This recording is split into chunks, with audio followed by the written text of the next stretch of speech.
I was just talking to myself about, hey, you know, I've been wanting to make some more, you know, those types of weapons that are for like Mad Max or something along those lines. I got this tire knocker, and this is for checking your tires to see if they have air in them, if you have a semi-truck. Or just, you know, bonking somebody over the head. Good security weapon right here. Now, it's got a bottleneck, so putting it into a sheath or something, it would have to be something that holds the whole thing. But this is the RoadPro. Now, there's this. Now, if you know the sizes of specialty nuts for large equipment, you would know what size this is or where to get it. I'll have the link in the drop down so you guys can get one in case you want to build what I'm building. This comes to, let's see, how long? Let's see, so a 3-inch. So it's a 3-inch, and the inside is a 2-inch. So we got a 3-inch diameter from this end to this end. We're looking at 3.5. So pretty big nut. Now we need to get creative. I'm gonna take something like this, and I want to. I probably should remove all this coating, but I really don't want to. I kind of want to just leave it on there. I might just add a coat of paint and change its color, or I could just remove all this. Maybe sand it, bring it back to its wood feature, and see where it is. But I'll know once I get started what I want to do with it. First things first, I have to fit it onto here. So what you want to do is kind of get your marks, because it almost screws on there. You can almost get that thing to screw on there, just like this. See?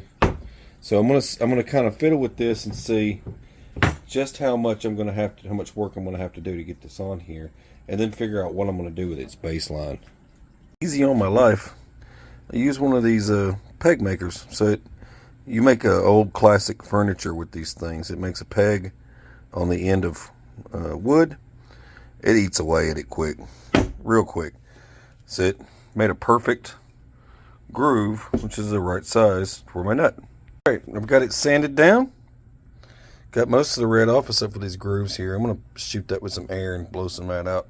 I'm going to stain it and get it all fitted up, do some leather, and should be good to go. Cut off some of the rough stuff with that. Got it down to this, and I use the, what size is that? 60 grit. And I got it down to this. Now I'm going to polish it. It's looking pretty good so far. That's the stain. Stain a little bit. I did some burn designs, burned through it. I think that's kind of cool. It's got, I found this, I discovered this nice section here inside that wood. But that's turning out really nice. Yeah. Yep. It's working out pretty good. I'm going to polish it up a little bit more. Then I'm going to start my leather. This is where I'm at right now. I wanted to show you before I did anything else to it. Gave it a little bit of a polish instead of black. And then I added some finish. Give it some gloss. And I'm probably going to wrap it with some leather. I just don't know where I'm going to put it yet.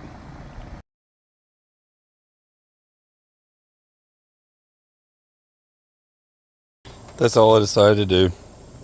A lanyard. I started putting leather on it. I was like, it doesn't look right with leather. It just looks good as wood.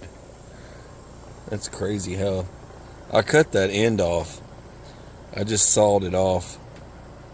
I married it up and sawed it off. It's got a cool indentation here. It just makes it look very space age looking. It's pretty cool. I'm pretty much digging this. It's a pretty cool turnout. But anyways, I'll leave the two items, the main parts of the items, and use a vise. You know, clamp the nut in a vise, and that way you can get this real tight, screwing it in. So otherwise and you can use a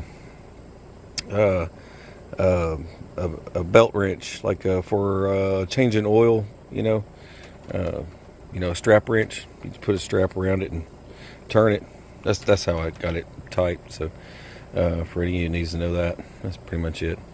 But do it yourself. Mad Max weapons right here. Hope you guys enjoyed it. Please share. God bless. Take care.